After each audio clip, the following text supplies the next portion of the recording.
flame on max. I'ma keep it going till there ain't none left. Going till there ain't none. Keep the flame on max. I'ma keep it going till there ain't none left. Going till there ain't none. Keep the flame on max. X5M launch control.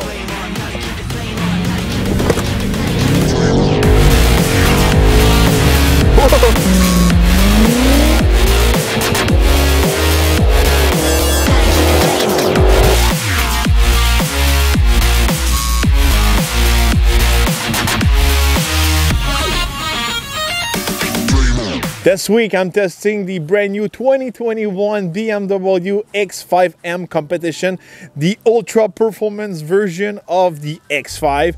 If we're looking at the bracket of price, if you're looking at a base X5, it runs you around $74,900. If you're looking at a base X5M Competition, it's $124,500. And the model I'm testing this week, it's good for $141,500. Pretty expensive, but we'll see if it's worth it. So what's the main difference between the X5 and the X5M Competition? First of all, if we're looking at the design, the front bumper is way more aggressive. You got those huge opening of air in the front to really cool down that massive engine. We got those black grille with the M logo on it. We have those awesome laser headlights. It's one of the best headlights you can get on the market. If we're looking at the brakes here, we got some massive brakes to stop this SUV. Those are drilled and they're really powerful. Here we got some nice little M touches.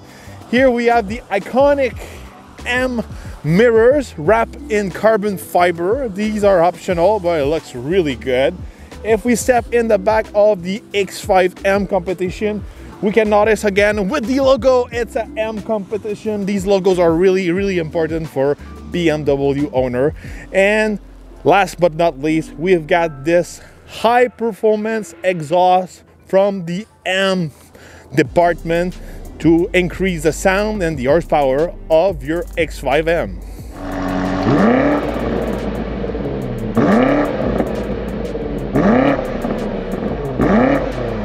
If we're looking at the trunk of the X5M, you know, you've got those two parts of door in the back. Reminds me a lot of the Range Rover, actually. Well, you know, I like it. You know, it can retain your stuff, and also it looks like a pickup truck, so it's easier to sliding some big object. You can also use it, you know, if you want to do a picnic or something in the wild with your X5M. Under the hood, we can find a V8 4.4 liter twin turbo, good for 617 horsepower and 553 foot-pounds of torque, matched to a 8-speed transmission. And this is a M Competition. This is why this engine's got 617 and not only 600 horsepower. If you're looking at the M, not the competition one, it's good for 600 horsepower. This one's got the nice engine cover with the carbon fiber style. We have also those nice braces to have more structure, rigidity, so it's gonna improve also the handling of your X5M. A pretty powerful engine for an SUV. It's not the most powerful SUV I drove on this channel. I drove the Jeep Grand Cherokee Trackhawk previously with the Hellcat engine with 707 horsepower, but we'll see if this German version of a Trackhawk, it's more luxurious of course, but can this one match the performance of this Jeep monster?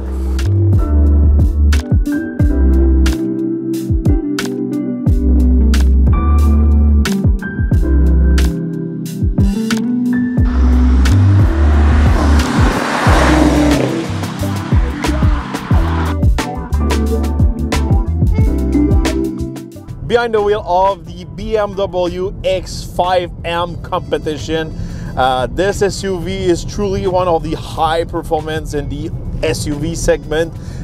Lately, you know, I drove several other models who can compete with this truck, like the Mercedes-Benz GLE 53 AMG and also the Jeep Grand Cherokee Trackhawk. You know, similar price. similar power, we could say, even if there's a big gap in some of them. Of course, the 63 AMG will be a better match for these models, but the price, it's way more expensive than the X5 and the TORQ. So, you know, price-wise, the 53, it's probably, you know, in the same range of price. Power-wise, you know, under the hood, we've got a nice V8, 4.4 liter twin turbo, good for 617 horsepower. It's a good power. You know, this truck is quick, but it doesn't feel as quick as the TORQ. You know, obviously TORQ's got more power, it's more brutal, it's more like a muscle truck. But you know, sometimes when, you know, I really push the X5M, I don't feel I'm going really, you know, fast. But when I'm looking at the cluster in front of me and I'm looking at the speed, I'm like, okay, yeah, this thing is fast. Because the thing is, because you're such in a good cabin, it's a luxury truck, you don't feel really the speed, I could say. And also, I'm sitting pretty high, you know, I'm 6'3", but I wish I could sit a little bit lower to the ground to have more feel I'm behind something more sportier, I could say. But overall, you know, good power.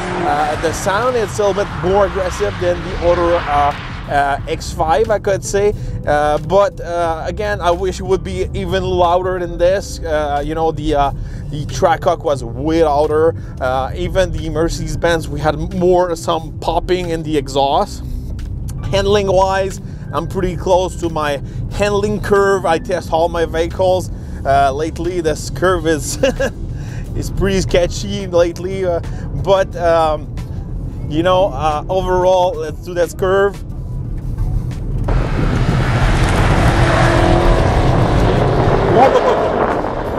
Yes, we can have some fun with this truck.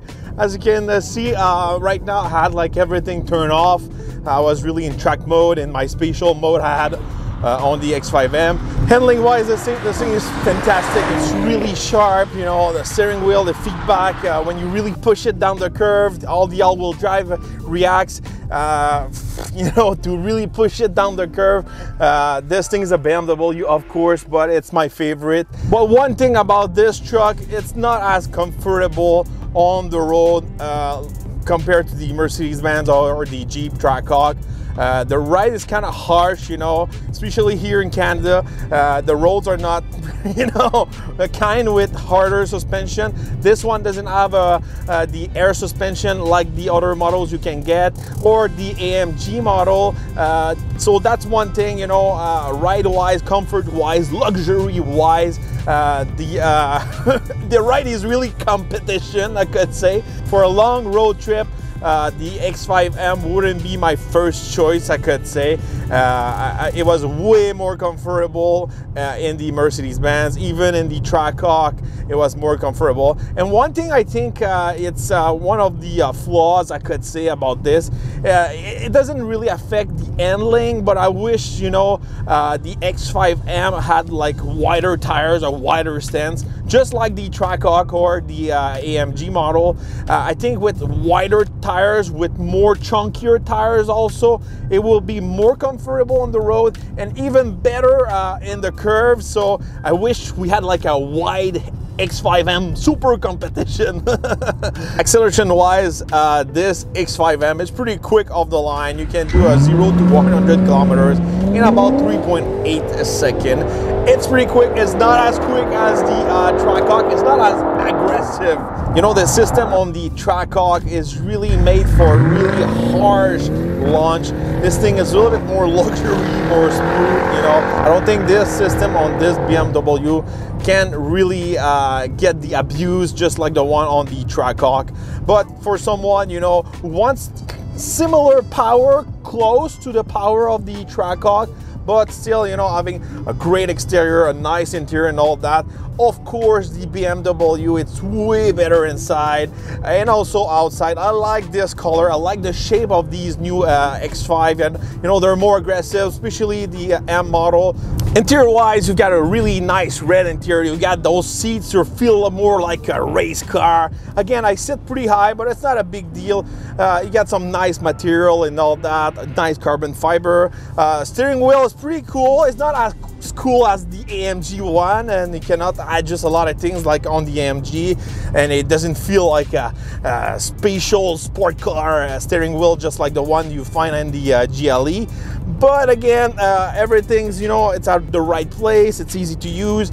Yes, the infotainment can be complicated, but once you are used to it, it gets easier with time. One cool thing, more and more you'll find in AMG model, again also in the Cadillac, like the V's and all that, you get those M red buttons on your steering wheel. So you can preset your preference for your driving style. So if you wanna, you know, remove the traction, have a louder exhaust, a tighter suspension, transmission, brake, everything. So just with a press of buttons, you press one time, you press a second time, then your mode is activated, you're ready to go. That's pretty cool. Fuel economy wise, this week I was averaging around 15 to 16 liters per 100 kilometers. It's okay, you know, I was really having fun also with the X5M. It's better than the the TORQ, that's for sure. Similar numbers to the AMG model, even if the AMG it's got way less power and it's got all the EQ boost system and all that. It didn't really work for me when I was driving the Mercedes-Benz to do some good numbers fuel economy wise. You know, when you have a big engine, a big SUV, you know, all-wheel drive system and all that, that's some you know, numbers you can expect. But again, you know, if you're really gentle with it and you put it in the right modes and all that, I'm sure you can get some pretty decent numbers for the size of SUV with that power. Overall, you know, I really like this X5M. I think the design, the paint on this one, especially this week with those wheels and all that, I think it's a really good looking truck. You know, I think the looks of this truck, exterior wise, really match, you know, the price tag. It's not always the case, especially for the Jeep TORQ, but you know, a great truck, well balanced. I think even if the you know, the price sounds kind of expensive, you know, everything is there to, you know, match that price tag. So the main point is of buying these type of SUV is combining, you know, the truck and the practicality of a truck, you know, an SUV, mixed with a sport car all together. So you don't have to buy two cars, you don't have to have a garage and all that. I know the point of these cars, and that's what one thing, you know, you want to combine everything together. And this one, because it's the competition and all that, if you're looking to, you know, drive it on a daily basis and your roads are pretty harsh, like where I'm driving right now in Quebec, maybe the suspension is not the most comfortable ride. I would pick, you know, the Mercedes-Benz or the TORQ to go on a road trip or drive every day. But if you want something really sharp, you have some nice roads. You can even go in like really country roads, canyon roads and all that. This one's gonna give you a lot of good feedback, you know, a lot of fun behind the steering wheel, just like, you know, pushing this big, you know, SUVs and having that sharpness in the steering wheel. It's really something special. So don't forget to subscribe, like and share my video, and we're gonna see each other on the next review.